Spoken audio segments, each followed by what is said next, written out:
Good morning, જય શ્રી કૃષ્ણ, જય Swaminarayan. બુધવારની morning થઈ ગઈ છે ને કિચનમાં જ આવી ગઈ છું ડાયરેક્ટલી.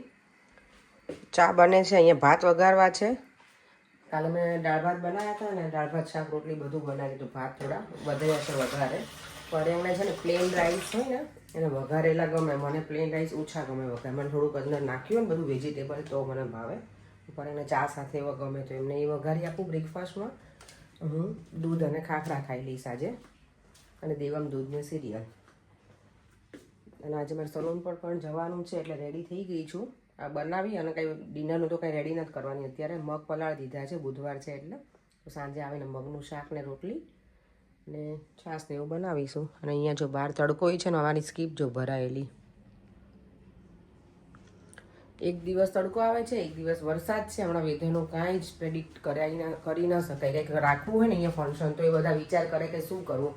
વીકેન્ડમાં વરસાદ આવશે તો એટલે બિચારા બધા થિંક કરાય. ગઈકાલે મારી ફ્રેન્ડ છે ને એનો કોલ હતો કે એની બર્થડે પાર્ટી રાખવી, પણ જો વેધર જોવું કે સારું હોય તો જ રાખવું.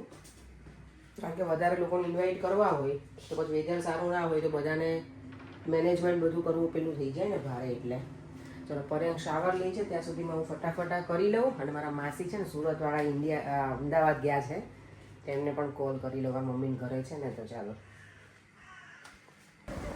મારું મેં વોક કરવાનું સ્ટાર્ટ કરી દીધું છે. સવારમાં તો ઠંડુ હતું, અત્યારે થોડી ગરમી લાગે ચાલીએ ને એટલે.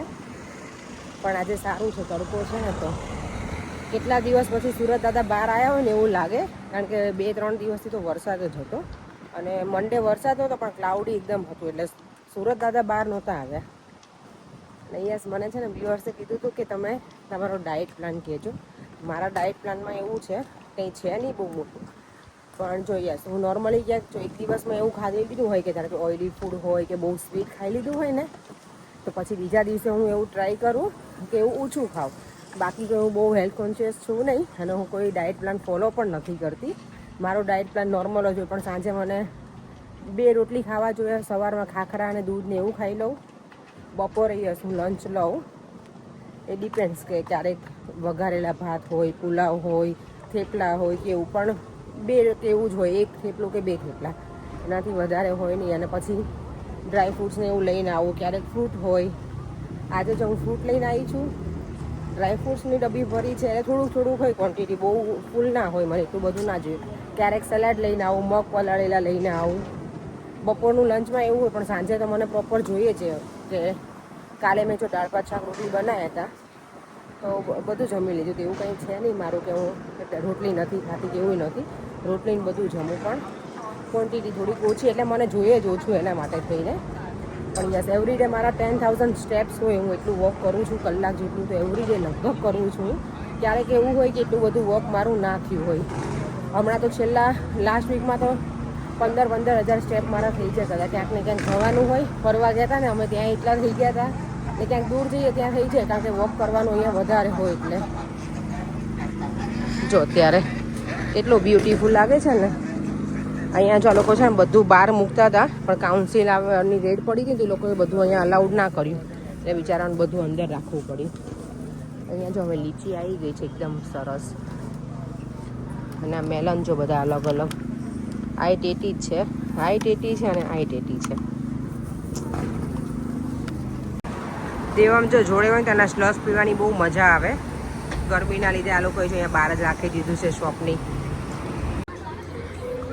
ચાલો જો બહાર નીકળી છું ચક્કર લગાવવા. માર્કેટ તો આજે ફૂલ ભરેલું છે. હમણાં જો કાઉન્ટર ચેન્જ કરી નાખ્યું, અધર સાઈડ કરી દીધું છે.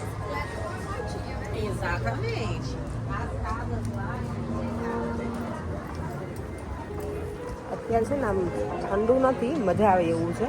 તડકોય નથી, પણ જેકેટની જરૂર નથી પડે એવું છે વેધર. ચાલો થોડી વાર ફરી લઈએ માર્કેટમાં.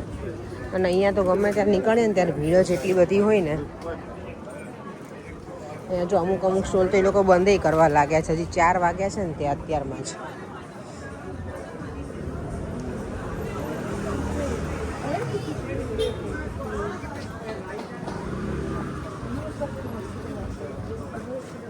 છે ને શોપની તમને વિઝિટ કરાવું.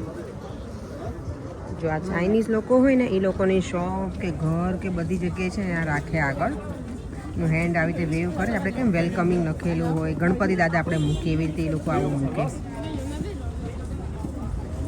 આમ શું કહેવાય હું નામ તો ભૂલી ગઈ. શોપમાં બધું આ નવી શોપ બની છે.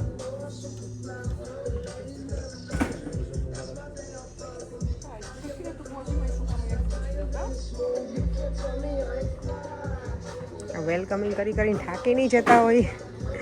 ક્યાં ક્યુટ દેખાય છે. જો મોનોપોલી કોને કોને ગમે રમવી.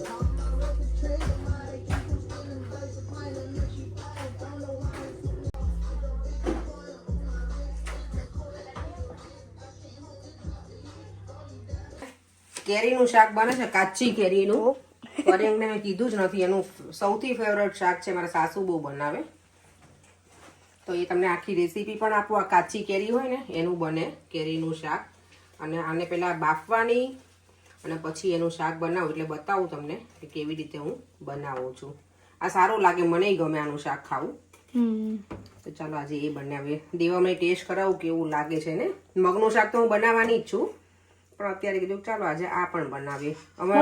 મેં ખાધું છે પહેલા કે નહીં? આનું નહીં ખાધું બેટા. તે બા આયા હોય ત્યારે બનાવ્યું હોય તે ખાધું હોય મને યાદ નથી બેટા. I think so. મને સ્મેલ આમથી આવે છે. આઈ થિંક કે તે ખાધેલું છે એવું. ઓકે. સ્મેલ આ લાઈ હતી હું અથાણા માટે બાય ધ વે કેરી, પણ ટાઈમ પછી એક કેરીનું મેં બનાવ્યું હતું, પણ હવે બીજી કેરીનું હમણાં અથાણા બહુ ખાઈ લીધા છે અમે લોકો, એટલે કીધું કે હવે અથાણું નથી બનાવવું, પણ હું શાક બનાવી નાખું આજે. કેરીનું શાક લગભગ બધા બનાવતા હશે સિઝનમાં. તો આપણે ઇન્ડિયામાં પેલો કાગડો કેરી હોય ને એનું બનાવે, તોતા કહીએ ને એનું, પણ આજે હું આ રાજાપુરી જ છે કદાચ તો એનું બનાવવાની છું. ચાલો જવાનું મગનું શાક બની ગયું છે, રોટલી પણ રેડી થઈ ગઈ છે. અહીંયા બનાવું છું મેથીયા મરચાં, અને અહીંયા મેં પાણી મૂક્યું છે ગરમ કરવા માટે, કારણ કે બનાવું છે કાચી કેરીનું શાક. તો કાચી કેરીનું શાક બનાવવા છે મેં કેરીની જે ઉપરની છાલ હોય એ નીકાળી નાખી હતી. કટકા કરે છે આમાં પેલું શું કહેવાય બાફી નાખવાનું. પ્રોપર બફાઈ જાય ને એટલે આમાં પેલું નાખી થોડું મીઠું નાખે તો જે આમાં કેરીમાં જે ખટાશ હોય ને એ થોડી ઓછી થઈ જાય, કારણ કે આ ખાટી કેરી છે. ખાટી મીન્સ કોઈ રાજાપુરી ને થોડી મને ખાટી જ લાગે છે. મેં ટેસ્ટ કરીને તો એમાં બાફવામાં મીઠું નાખવાનું, અને આમાં જ બાફવાની, કુકરમાં નહીં બાફવું. થોડી બફાઈ જશે આ ફટાફટ થઈ જશે, અને પછી હું પાછું એનું વઘાર કરું ને એ પણ તમને બતાવીશ.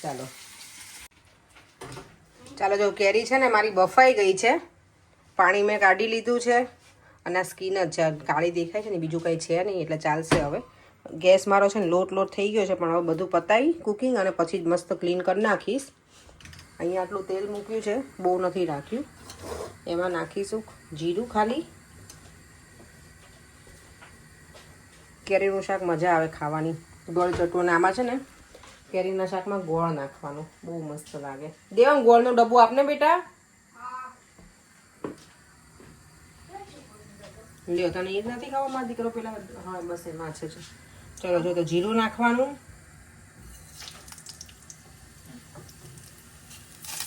અને પછી અંદર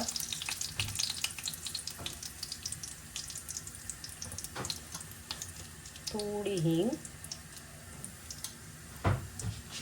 હળદર, અને કેરી નાખી દેવાની બાફેલી. અને આમાં મેં બાફવામાં મીઠું નાખેલું છે, એટલે તમારે થોડું પછી અકોર્ડિંગ ટુ ટેસ્ટ પ્રમાણે નાખવાનું, બહુ નહીં નાખવાનું. કેરી બફાઈ જાય ને એટલે પછી એનું જે ખટાશ હોય ને ઘણી ઓછી થઈ ગઈ છે, એટલે સારું.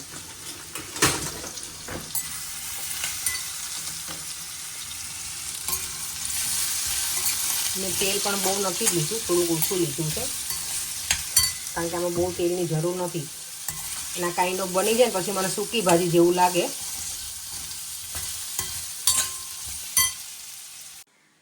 જો હવે છે ને શાક વઘારાઈ જાય ને કેરીનું, પછી એમાં ઉપર ગોળ નાખી દેવાનો આવી રીતે છીણીને થોડો, એટલે આપણને મસ્ત ગળચટું શાક લાગે. આપણે ગુજરાતીઓને ગોળ વગર ના ચાલે, મીઠાશ જોઈએ એમ શાકમાં પણ. પછી થોડુંક મોરો લાગે કે ના? મોરું લાગે? મોરો લાગે? મોરો મોરો મોરો નહીં, મોરું મોરું મોરું મોરું. પછી એમાં જો ધાણા જીરું નાખવાનું, તમારે ગ્રીન બનાવવું હોય ને તો લીલું મરચું નાખવાનું સ્પાઇસી વાળું, પણ હું લાલ મરચું નાખું. હવે ગોળ આમાં અંદર મિક્સ થશે ને એટલું સરસ લચકા જેવું શાક બની જાય ને આ એકદમ.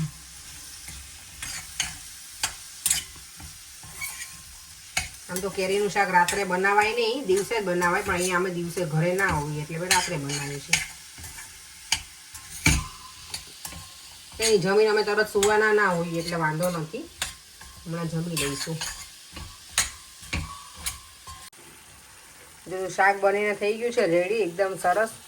આને હું જોઉં ને એટલે આવું, એટલે મને પેલું ગોળ કેરીનું અથાણું હોય ને એ મને યાદ આવે એવું લાગે, થોડુંક લચકા જેવું હોય ને. થોડી વાર હવે હું ઢાંકણ ઢાંકીને રહેવા દઈશ. મેં ગોળ થોડો હજી વધારે મેં એડ કર્યો હતો એમાં, કારણ કે મેં ટેસ્ટ કર્યું તો થોડું મને ખાટું લાગતું હતું, તો મેં પાછો થોડો ગોળ એડ કર્યો છે. એટલે થોડી વાર રહેવા દઉં, પેલું ઢાંકીને, એટલે સરસ બની જશે. ચાલો બની જાય એટલે પછી ડિનર કરી લઈએ, ભૂખી બહુ લાગી છે હવે. જો આજનું ડિનર છે સરસ મજાની મગનું શાક, રોટલી, મેથીયા મરચાં, કેરીનું શાક અને લચ્છા ઓનિયન. દેવામને તો જો મજા પડશે આજે, નહીં પર્યન? કેવું શાક લાગ્યું તમને કેરીનું? મસ્ત.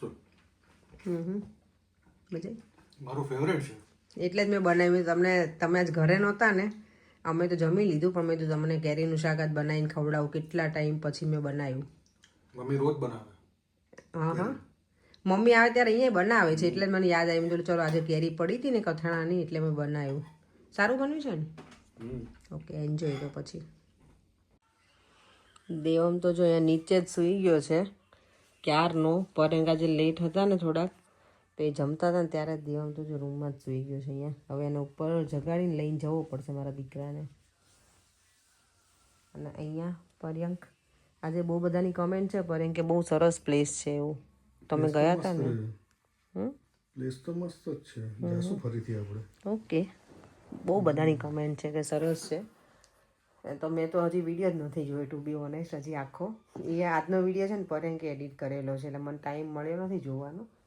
ફ્રી હતી પણ ભૂલાઈ ગયો જોવાનો. નોર્મલી તો કેવું, હું એડિટિંગ કરું ને તો મેં જોઈ લીધો હોય વિડીયો, પણ આજના વિડીયોનું એડિટિંગ પર્યંકનું હતું, પણ મેં જોયો નથી. હું કાલે જોઈશ હવે. ચાલો વિડીયોને એન્ડ કરી દઈએ, અને બધાને થેન્ક યુ સો મચ. તમને બધાને વિડીયો ગમ્યો અને બધાએ રિપ્લાય પણ કર્યો છે. તો અને અહીંયા કોઈ રહેતા હોય તો ત્યાં વિઝિટ કરજો, મજા આવે એવું પ્લેસ છે. અમે લોકો જઈશું હવે નેક્સ્ટ યર કેવી રીતે. પરંતુ જો બેઠા બેઠા વિડીયો જોવે અને એટલું બધું અહીંયા લાફિંગ એક્સરસાઇઝ ચાલતી હોય ને મારે એવરી ડે. ચાલો વિડીયોને એન્ડ કરી દઈએ. હવે ફરીથી મળીશું કાલે નવા વિડીયો સાથે. બાય બાય, જય શ્રી કૃષ્ણ, જય સ્વામિનારાયણ. જો વિડીયો ગમ્યો હોય તો લાઇક, શેર અને મારી યુટ્યુબ ચેનલને સબસ્ક્રાઈબ કરવાનું ના ભૂલતા. અને યસ, મારું કેરીનું શાકની રેસીપી કેવી લાગી કહેજો, અને કંઈ અલગ રીતે તમે કંઈ બનાવતા હોય તો એ કહેજો. હું ગોળ નાખીને બનાવું છું, ઘણા મને લાગે શુગર નાખતા પણ હશે. મેં ક્યારેય શુગરવાળું નથી ખાધું. મારા મમ્મીના ઘરે મેં ગોળવાળું જ ખાધું છે, ને મારા સસરાના ઘરે તે બંને જગ્યાએ. તો ચાલો તો ફરીથી મળીશું કાલે. Bye bye.